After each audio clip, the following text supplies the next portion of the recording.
When you think of a place you like, the first thing that comes to mind might be your home, your room, something familiar. Maybe your local supermarket, local park, or even a friend's house. When you think of a place that's interesting, you might think of a place filled with tourists like the Eiffel Tower, the pyramids of Giza, or even Big Ben. And when you think of something that's beautiful, you might think of a natural wonder like mountains, beaches, and deserts. And yet, when you think of a liminal space, it isn't really any of those things.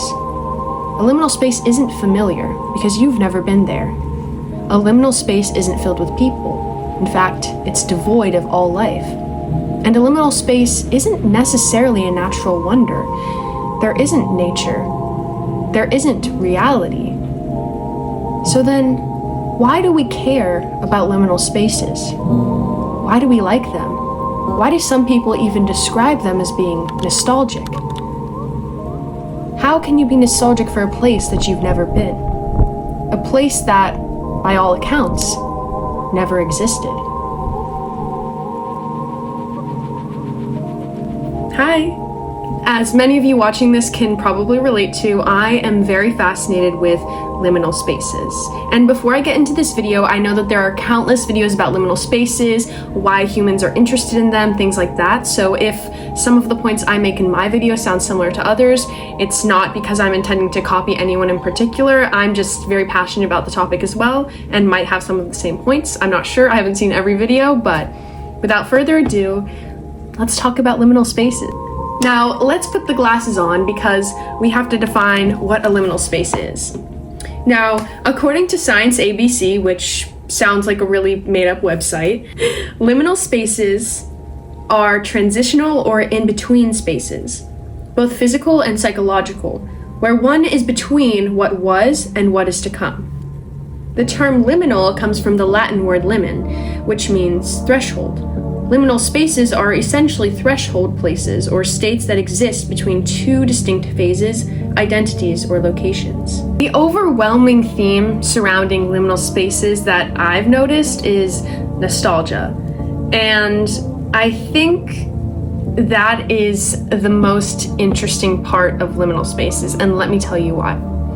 I'm someone who has grown up all across the world. I've lived in Europe, I've lived on both coasts of the United States, I've lived in the South, I've lived all over the place. And when talking to my friends in preparation of this video, I would send them pictures of liminal spaces, asking what they thought. And the main word that I received was they feel nostalgic, which is interesting because it seems to be a universal opinion that images of playgrounds and ball pits and brightly colored neighborhoods seem to invoke the same emotion of nostalgia in people from all over the world. I know for me personally, I definitely have that same feeling, and I'm sure a lot of you at home can relate. And it's weird because, like I said before, these places aren't real. They're almost replicas of places that we once knew, but they aren't exact photos, and they certainly aren't our memories. In fact, I know a lot of people who would see a photo of a ball pit or a photo of a brightly colored neighborhood, and when I asked them, did you live in a neighborhood that looked similar to this, or did you ever go to a park or a playground that had a ball pit like this, they would respond with no. They'd never been there themselves, but in the back of their mind, it was a memory. It was something that they could relate to, which I find to be very interesting. And I think the biggest explanation for this is dreams. A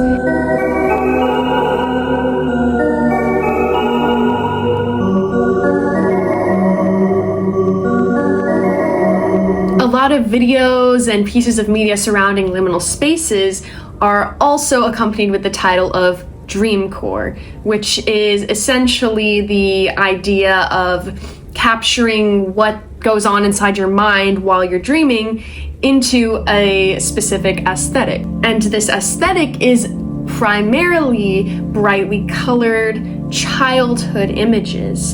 And I find that to be very interesting because I'm sure there are people who have never dreamed of these things. I know a lot of people who don't even remember their dreams, and yet deep down they feel the sort of connection to images like that. Now we're gonna delve into a terrifying world, but I went onto Reddit and I asked, why do we like liminal spaces? And the responses seem to be very similar to when I asked people in real life. Let's put the glasses back on and read them. One user says, I like the simplicity, it calms me. Another user says, they feel comforting and familiar to us due to our dreams. That's my theory. And they feel nostalgic from our childhood. Another user says, mystery is liberating. Another one says, because life has become a lie. We are all ghosts and liminal spaces make it visible and darkly enjoyable. Now, that's one of the main points I have in my video. Not that life is necessarily a lie, but that a lot of us, very bluntly, don't fully enjoy our lives. And that's not to say that the majority of people are depressed or the majority of people wish they weren't alive. It's just that a lot of people have the idea in their brain that they aren't fulfilling their life's purpose to its fullest extent. A lot of people don't think that their life is perfect, which is normal and very human. And I think that idea of wishing to just get away from it all, wishing to go to a different world, a world that represents better times, those better times being childhood and nostalgia, a world that represents freedom and liberation from problems, and as this user says, a world that is darkly enjoyable. Because when you think about it, a world devoid of all other life, even for a moment, might feel peaceful and might feel like you have full control over everything that happens. Let's get back to reading some people's responses. I think it's fascinating, similar to the uncanny valley, but in a less terrifying way. It reminds me that there is still mystery in the world and things that are still worth exploring, even when we are tired of life and begin to lose our sense of wonder and the world around us. I find it really interesting that a lot of people keep specifying and clarifying that liminal spaces to them are mysterious but not too scary. And I think that's where the world of the backrooms kind of comes in. I know a lot of people who are not into horror. They do not like traditionally scary things. So when presented with a concept like the backroom, it's not direct horror, it's more of mystery and a psychological thriller that you don't know what's going to happen. It's more enticing and exciting than anything. It's not in your face scary. And I think that's what a lot of people enjoy. And I find that really fascinating as someone who likes traditional horror and liminal spaces in the backrooms. I can see the differences in why people would prefer the backrooms and liminal spaces. Now, let's keep reading. Another user says, I like them because they make me feel uncomfortable. And then another one says, I think it's because liminal spaces are mysterious and leave so much up to the imagination. So we fill those gaps with nostalgic memories and places. So it makes it feel like an ambiguous offshoot of some kind of nostalgic dream, I guess. It's very interesting. A lot of these people have the exact same comments. This is kind of what I was pointing out earlier, that regardless of where you're from or where you grew up and what might actually be nostalgic, people kind of insert their own memories to make liminal spaces nostalgic. Even if I've never been to this particular location, I can look at it and understand, oh, the bright colors, they remind me of childhood. Oh, the interesting shapes kind of remind me of my elementary school classroom. So I can take aspects from the photo, even though I've never personally been there, and create my own nostalgia. And I think that's really cool. Let's read a couple more. For some reason, I like the uncanny feeling. At the same time, I also get a sense of nostalgia. A lot of people are just saying, I don't know, 'cause nostalgia, I just think they're neat. I think it's just very interesting, the world of liminality and how we can create our own interpretations of what a liminal space means. But at the end of the day, I feel like everyone kind of has that same sense of something's off, but in a good way, which is very weird to describe and kind of the whole reason I'm making this video, because it doesn't make sense for something to be creepy and comforting at the same time. It's such a bizarre phenomenon. Obviously, we're all aware of the 2019 4chan post that kind of made the backrooms go viral. But I think that the characteristics describing a liminal space can be seen since the dawn of time. I think something that is very common amongst liminal spaces is the idea of man-made structures being abandoned or being desolate. And I think that's very interesting because, of course, there's pictures of liminal spaces that are open fields or natural, non-man-made places, but I think the things that evoke the most nostalgia and fear is the man-made objects and the man-made buildings and locations, because the idea that somebody set out to make something and then that very thing was completely desolate is very, I guess, weird and creepy to the human imagination. I mean, as many Reddit users and online people and people that I spoke to in person about this have mentioned, when something looks off, it immediately triggers that sense of uncomfortability and that sense of curiosity and letting your imagination run wild as to why that thing might be the way it is. And I think that sense of imagination is exactly what makes me personally love liminal spaces, and in particular,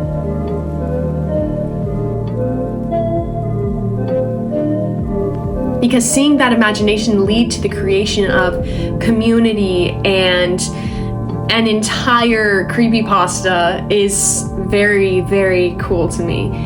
I know a lot of people tend to stick to the traditional backrooms lore that it's just level 0 and there are no entities, and while I think that's very cool in its own respect because it implies complete desertion, which is something that is inherently very scary and uncomfortable, I really do like listening to videos and reading the Backrooms wiki and figuring out what people might visualize to be the rules and explanations for certain levels and their existence.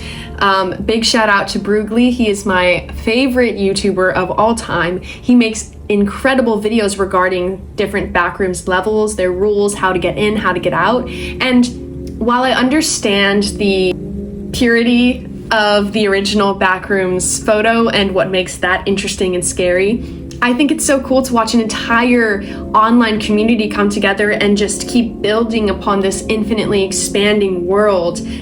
I just think it's incredible. And I think that the main reason I wanted to make this video is because I wanted to add to that building in that community. I think liminal spaces are incredibly comfortable and interesting because I'm someone who likes to really observe and think about the world around me. And I'm sure most people are also that way. But I also love to know what other people think about the world around me. So when I see a picture of a liminal space, and then I realize that there's an entire catalog of lore attached to that picture and an entire catalog of somebody's imagination of what could be attached to that picture, I get so excited to know what they think that picture means and their own interpretation of that specific liminal space.